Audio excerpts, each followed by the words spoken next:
For 50 years, New York State's Weatherization Assistance Program has kept families safe and lowered energy bills. Now Albany plans a 60% cut.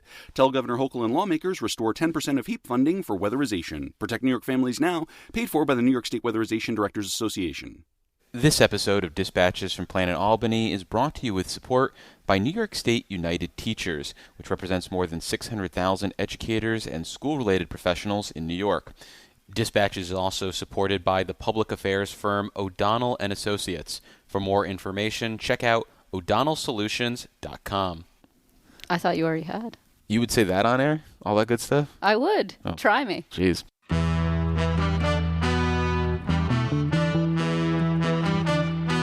I've also declared war on potholes. So here's the first shot across the bow. Well, as you know, with Planet Albany, there's always something that makes the planet turn. And it's this amazing view of D.C., and Eddie Vedder comes out. And he goes, "You have a cigarette?" And I've never smoked in my life, but if I had, I wish that was the moment. And this strategy takes us from potholes to knotholes. I would like to say it was a pleasure, Mr. Kim. But I'm on the road. I'm David Lombardo, and this is Dispatches from Planet Albany, a WCNY podcast about power and politics in New York State government. And in this episode, we're talking about the intersection of those two things, plus the addition of comedy, or at least the goal of comedy. What passes for comedy. Which passes for comedy at the Legislative Correspondents Association show, a more than century-old tradition where journalists covering the Capitol poke fun at the state lawmakers. They cover with jokes and parody songs and then get it back in the form of Democratic and Republican rebuttals. But not for Bruce Blakeman. Well, we'll get a video.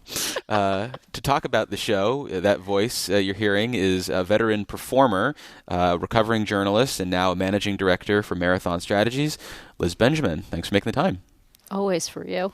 So how many LCA shows have you been involved with, either help writing or in front of the camera, so to speak? This is a terrible trick question that is designed to demonstrate how old I am, which is not an appropriate thing. Okay. You're never to start that sort of I didn't say, like, what was the Hugh Carey LCA show like? I was not involved. My first governor was Pataki, to be fair.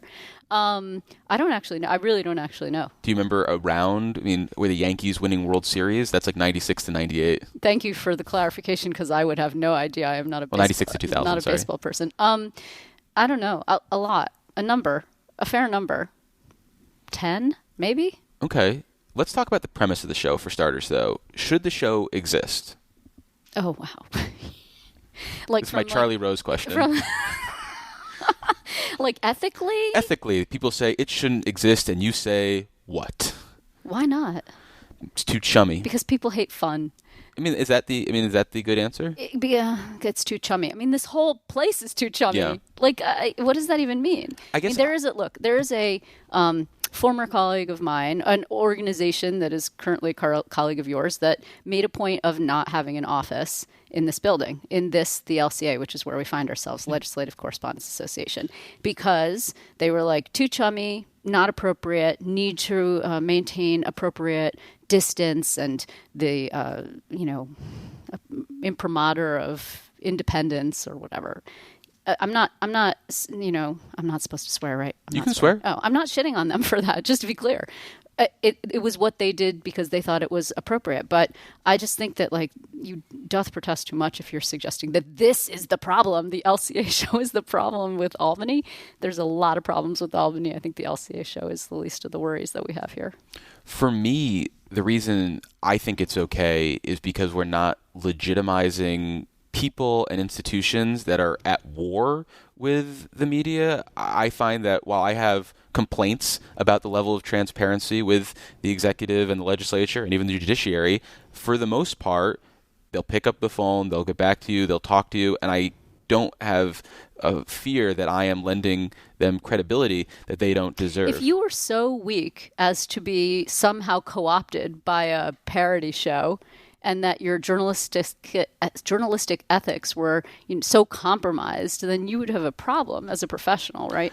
But let me just ask you this: to your point, then, should the White House Correspondents Association have their? Because certainly that relationship is a more warlike relationship. Well, and that's what I'm thinking about, which is this idea that you're going to be chummy with a politician, President Trump, who at every turn tries to undermine the media. And by doing this, by wrapping your arm around him, so to speak, you're saying, yep, he's okay. And what he says about the media and how he undermines the media is okay. And so I think I would think about that differently. I don't think I'd be comfortable sharing a stage in that context with someone who's tried to undermine the media. Yeah, I mean, but then we could go around and around on this for a long time, because Andrew Cuomo, his administration tried to get me fired. So, like, was that an attempt at an undermining of the media? Yes. Yes. Did I nevertheless participate in the LCA show? Yes. Did I at one time do a parody video with the former governor that no longer exists, apparently? You can't even foil it, is what I'm told. Yes. I don't know who has it. I think Kyle Hughes might have a copy. So let's talk then about that, because let's just jump right into some of the memories of the show. And you're referring to an early... Are you going to sing? I'm not going to sing. Are you going to put music under this? Because that would be appropriate. That's only if our producer decides to take the extra step and make this the multimedia experience that people deserve. Don't the people deserve this? We'll see what she cooks up. But early in the Cuomo tenure, I think when it came out that he was keeping dossiers on reporters, on at least one. I don't know of any others. Okay. Well, who was the one? Me. Exactly. And while he wouldn't do a live rebuttal, he did make a video, which you then appeared in. I did. Very cozily with him. I thought it was hilarious. It was very funny. Can you talk about how that video came together and remind listeners who maybe weren't there what happened? So I don't think he would be angry at me if I said this right. Rich Bamberger, who at the time was working for Governor Cuomo, a good friend who's now in the space that I'm in, right? He's a consultant. He does communications and public affairs. Called me and asked if I could come to the mansion. And I was like, why? And I think at the time I might have been in New Paltz, which is where I'm from. My parents are still there. And I was working. I might have been on my way back from the city at the time. I don't remember exactly where I was, but I was definitely not in Albany. And it was also very close to the LCA show. And I was like, why would you possibly you're doing this a little bit on the fly. Like, they sort of, as gubernatorial administrations are wont to do, made a last-minute decision that, yes, they did, in fact, want to participate. And, yes, they did want to do this video. He didn't give me the script or tell me anything, and it was, there was an intimation that the governor and I were having an affair. And it was hilarious. I thought it was so funny. If you knew the backstory. I also think that I did not tell my boss at the time, who saw it, because I think that, asking for forgiveness is better than asking for permission. Because in my experience, people don't give you permission. And I thought it was amusing. I'm not a great rule follower. I never have been. I think my tenure at Spectrum, anybody who remembers it would recall that I was a little bit on the volatile side. But anyway, I did not swear, and never on live TV. So there you are. It was a real accomplishment for 10 years of mine. But he asked if I could come. I came, and, they were like, this is what we're going to do. And I was like, okay, that's funny. And we did it.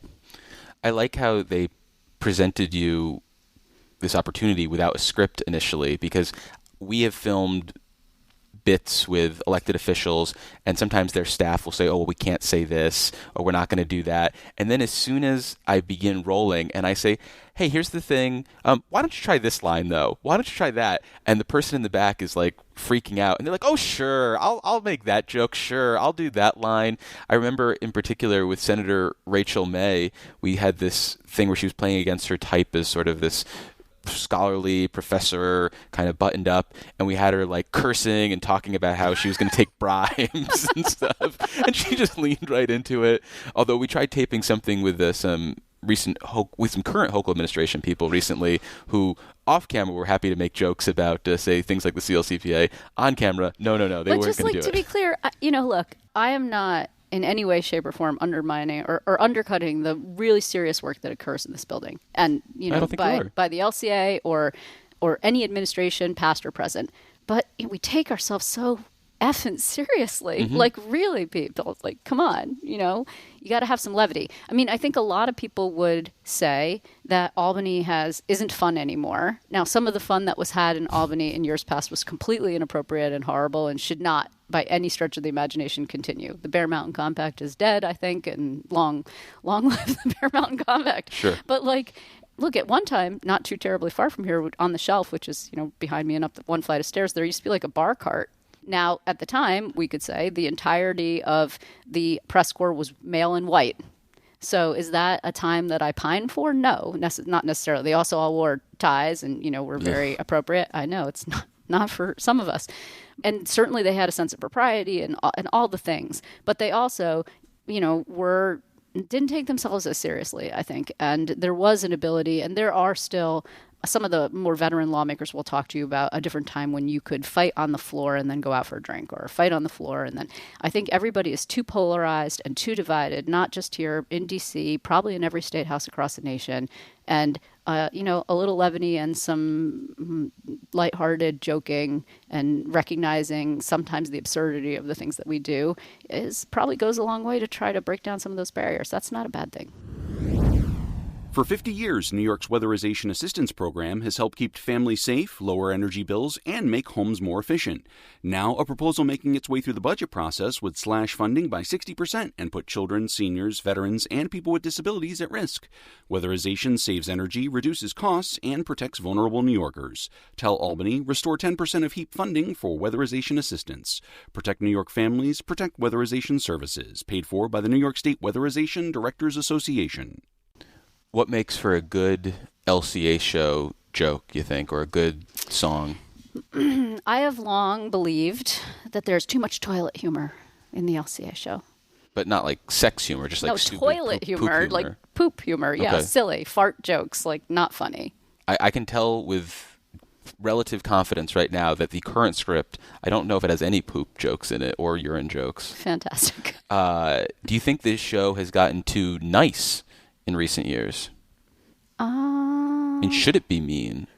Should it no, like mean-spirited? No, but I'm well, okay, let me put it this way. Should it bring up things that people might be like, "Ooh, whoa," like that kind of reaction? A couple of those is okay, I think, right? If you're not edgy, then it's no fun. And there are going to be some things that people, particularly these days, I would imagine shows in the past people would have probably looked askance at and took offense to. Mm-hmm. There was a lot of drag, if I remember correctly. There was one great one. John Sorensen did a great number as Rudy Giuliani in drag as Marlene Dietrich. I think he did it in a trench coat, heels, and a negligee. It was hilarious. But, and I think he had like a one of those long cigarette holder situations. He was so funny. But, these days, can you get away with some of the things that were appropriate? I sure hope we can still do someone in drag because you got one of those. On the plan. Okay, that's good. Because good to know. Bill Mahoney does whatever he wants to do. Right, fair. Like Phil Bailey, insane voice, Rex Smith. Phil Bailey, him doing Mike Gianaris singing a song from Evita lives rent free in my brain. And for a couple of years after that, I would still try to get him to come do the show. I'd send him a Facebook message every February, and then he kept putting me off, and now I don't even try. And the level of singing ability, once he gave up, it just fell off a cliff. Yeah, there's some real star voices. I will say, I've been to the Inner Circle show. Now, this is for the uninitiated. This is the equivalent. I don't even think that you could call it that, but the New York City show, which has Broadway bands, they have teleprompters, correct, costuming, it's choreographers. Yes, I mean, look, Bloomberg. I went to a bunch of those. I was a working journalist in New York City for a while, and then subsequently have been guests after the fact.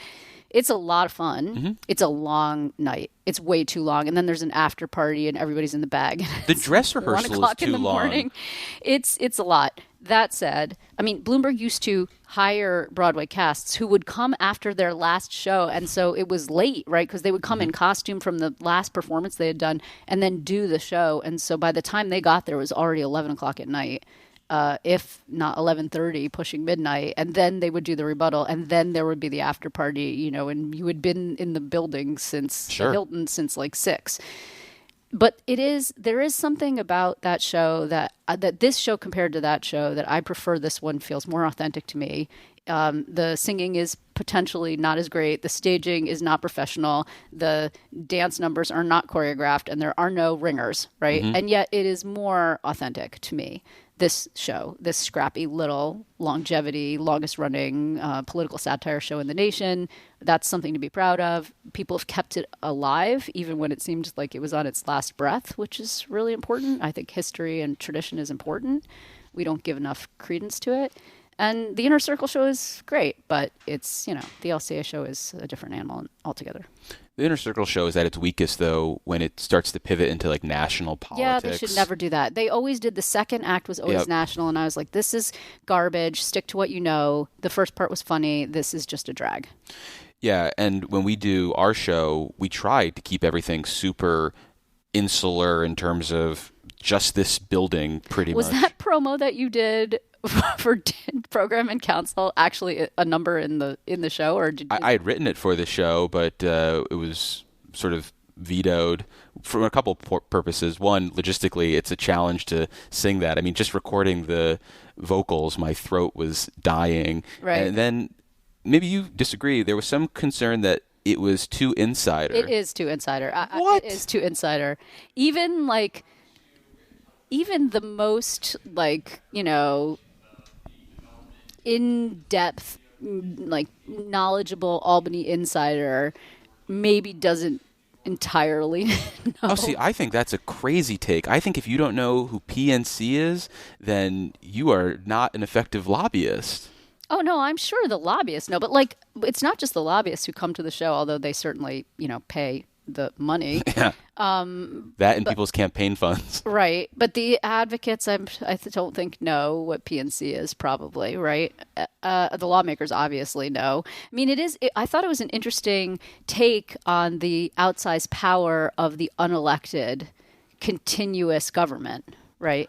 I mean, I had state lawmakers texting me about how he nailed it. I had some people just, coming up to me and saying thank you for preaching the word. Other people saying those shorts were not good and your dancing stinks. Well, but that's no nothing wrong there about any of those things. It certainly was playing to the crowd, right? An audience that you understood. The audience understood that message. It was super deep. It was really deep. One person said, "I hope you have a deadbolt for when Jen Best comes for you." But I was like, I'm saying she's powerful, right? They're powerful. That's a compliment. In this building, sure, yeah. Yeah. Are there any jokes that stand out to you in your years of doing this or watching shows? You insist. I'm only leaning into this because you opened the door. I was literally just doing You hate old people history. Is your problem. Yeah. Clearly. Yep. No, but I will say, there was a tradition that the youngest person in the LCA had to wear a chicken suit. And do the 4 questions? Not the 4 questions. No. That's an inside joke. That's an inside joke for the chosen people. But anyway, for those among you who are still with us, the chicken suit, I think, was abolished when I first got to the LCA, so I never had to wear the chicken suit, which I am deeply grateful for because I feel like footage of Liz Benjamin in a chicken suit would be memeable for years to come, and just no on that. Just hard no. Yeah. Did you ever have to sing anything? Yeah, I sang. Anything that's, you remember and you still hum from time to time? Kathy Woodruff and I did something about abortion rights, and it was about the church. It had to do with the Catholic Church. And then I sang a number with Karen DeWitt, I think, and it was Jeanine Pirro and Hillary Clinton. And then I did a number. I can't remember them off the top of my head, but yeah, I definitely sang. Yep, lots of singing. I still have, in 2013, Jimmy Vielkind and I did a song that I maintain is still one of the greatest ever from its formulation and its ability to stand the test of time, which was I'm So Excited That I'm Not Indicted. And Shelley Silver was one of the people who was the characters, and Joe Morelli. And still, I mean, I hum that tune. Yeah, there's one, I think it was St. Patrick's Cathedral, you're bringing me down. It was something about abortion rights. I don't remember. Listen to those pipes. You still got it. How come you don't do the show now as an alumni? I don't have the time. I mean, you have to rehearse. You must not be aware of the current rehearsal schedule now. We don't put on a show this bad by rehearsing.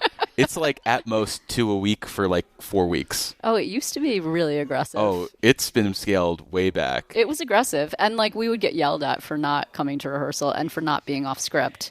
It drove the director absolutely bananas. Well, we have a new director this year. I know. We have an actual person with musical experience in a school, which has been helpful for rehearsal because they can give us like cues and stuff. But and they're also used to dealing with people of a certain age who perhaps are a little on the unruly side. Is that what you're suggesting? Now that sounds ageist. I'm not saying the people who give us a problem are the alumni who, one, expect a certain amount of beer to be here. And two, then are like, here's the shenanigans we used to get up to. Oh, I've just remembered the next line. St. Patrick's Cathedral, you're bringing me down. No clause for my conscience. No something around. I don't remember, but it was about the conscience clause. And I mean, a 2-syllable word there. You could come up with a lot of bad stuff right there. I mean, that's how I think about it. Did you ever write songs? I did not write songs. We gave feedback, but like Eric Chris was highly involved, if I remember correctly. And also, oh my goodness, why am I blanking? Michael Carisse. Oh, Michael Carisse is so smart and good. He wrote a lot of it. He was hilarious, and he also could sing. And could be a voice actor if he needed to be. Yeah, he was great. Did you transition to do Newsbreak at any point? Yep. And did you like doing that more than performing song and dance numbers, or is it a different muscle to it's work? Like 2 on the nose, man. I did it every day. Like I did news, obviously TV news. It was fun. I did it with Susan one year, I feel like. But yeah, I mean, that was certainly fun. Newsbreak also is a little hard because it moves really fast and some jokes just don't land. So, did you ever have to deliver a monologue as LCA show president? Yep. Any tips for this year's LCA show president, David Lombardo? I wore a great dress. Okay, that's probably not in the cards for me. No, I wore such a great dress that year. And I sat with Denny Farrell. May he rest in peace. I loved him. I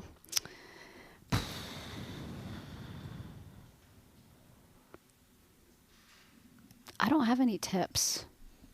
So the wasn't my favorite. Really? Okay. Yeah, I didn't really enjoy that part, quite frankly.